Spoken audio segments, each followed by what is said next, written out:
हरियाणा के करनाल जिले में 15 जून से धान की रोपाई का आधिकारिक सीजन शुरू हो चुका है, लेकिन हरियाणा के चावल के कटोरे के रूप में जाने वाले करनाल जिले के किसान ने पूरे जोर शोर से बुआई का काम शुरू कर दिया। हालांकि लंबे समय तक बिजली कटौती, मजदूरों की कमी और इनपुट की बढ़ती लागत के कारण ये गति धीमी पड़ रही है। अधिकारियों से अनुसार इस साल करनाल में लगभग 1,80,000 हेक्टेयर में धान की रोपाई होने की उम्मीद है। देखिए रिपोर्ट।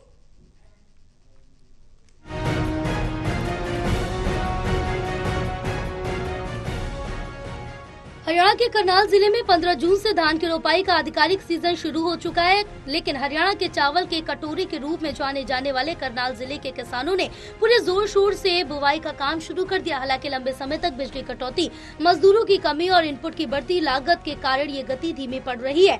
अधिकारियों के अनुसार इस साल करनाल में लगभग 1,80,000 हेक्टेयर में धान की रोपाई होने की उम्मीद है। वहीं करनाल कृषि विभाग के उप निदेशक वजीर सिंह ने बताया कि जिले में 1,80,000 हेक्टेयर में धान की खेती की जाती है। सरकार की तरफ से 15 जून तक धान की रोपाई पर प्रतिबंध लगाया हुआ, लेकिन अब किसानों ने धान की रोपाई का कार्य शुरू कर दिया। इसके साथ अगर किसान धान को DSR के माध्यम से लगाएंगे तो किसानों को उसके लिए भी अनुदान राशि दी जाएगी। सरकार की ओर से 4,500 प्रति एकड़ अनुदान राशि प्रदान की जाती है। इसके साथ ही जो किसान धान को छोड़कर दूसरी फसल लगाएंगे, उत्तर प्रदेश सरकार 8,000 प्रति एकड़ का अनुदान राशि देगी।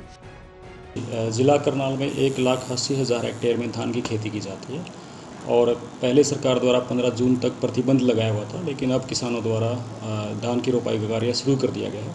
और इसके अलावा सरकार द्वारा जो है वो धान को DSR के माध्यम से लगाने पे भी अनुदान दिया जा रहा है। 4,500 रुपये प्रति एकड़ का अनुदान दिया जा रहा है।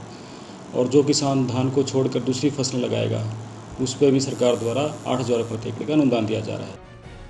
कृषि उप निदेशक ने कहा कि करनाल जिले में धान की खेती अधिक की जाती है, लेकिन गिरते हुए भूजल स्तर को देखते हुए किसानों से अनुरोध किया जा रहा है कि धान के अलावा दूसरी फसलें भी लगाएं, ताकि पर्यावरण को बचाया जा सके और पानी की भी बचत हो सके। उन्होंने कहा कि सरकार की ओर से भी विभिन्न प्रकार के कार्यक्रम आयोजित किए जा रहे हैं। कृषि विभाग ने DSR से धान की रोपाई करने को लेकर भी किसानों के बीच में जाया जा रहा, ताकि किसान धान तो DSR के माध्यम से ही धान लगाए। जिला करनाल में हमें इस बार 30,000 का लक्ष्य प्राप्त हुआ है।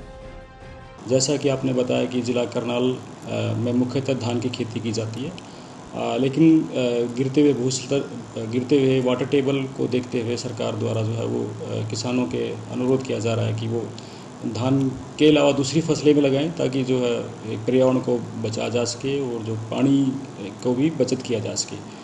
और जैसा आपको पता है कि सरकार द्वारा भी इसमें विभिन्न प्रकार के कार्यक्रम आयोजित किए जा रहे हैं। हमारे द्वारा इसमें DSR को लेकर भी किसानों के बीच में हम जा रहे हैं, उनको समझा रहे हैं कि वो धान लगाएं तो DSR के माध्यम से लगाएं। और जिला करनाल में इस वर्ष हमें 30,000 एकड़ का लक्ष्य प्राप्त हुआ है।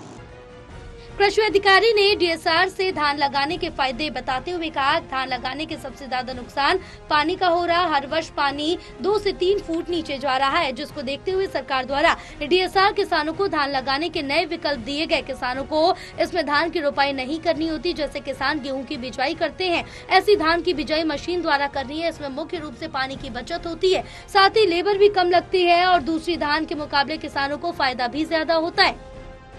आजकल को हम देखते हैं तो सबसे जो धान लगाने से सबसे ज़्यादा नुकसान तो पानी का हो रहा है, क्योंकि हर वर्ष तकरीबन 2 या 3 फीट वाटर टेबल नीचे जा रहा है। तो इसको देखते हुए सरकार द्वारा DSR के माध्यम से धान की बिजाई का एक नया विकल्प किसानों को दिया है।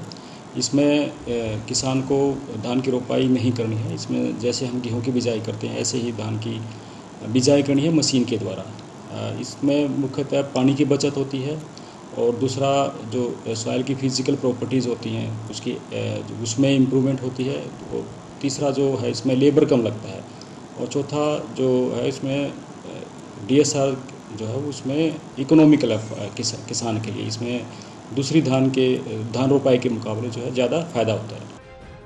बहरहाल बुआई का समय कम होता जा रहा और मानसून की बारिश अनिश्चित बनी हुई है। इसलिए जमीनी स्तर पर उपलब्ध बुनियादी ढांचे और सहायता प्रणालियां ही ये निर्धारित करेंगी कि जिला इस सीजन में धान की उत्पादकता में अपना रिकॉर्ड कायम रख पाएगा या फिर नहीं। करनाल से कमलदीप की रिपोर्ट।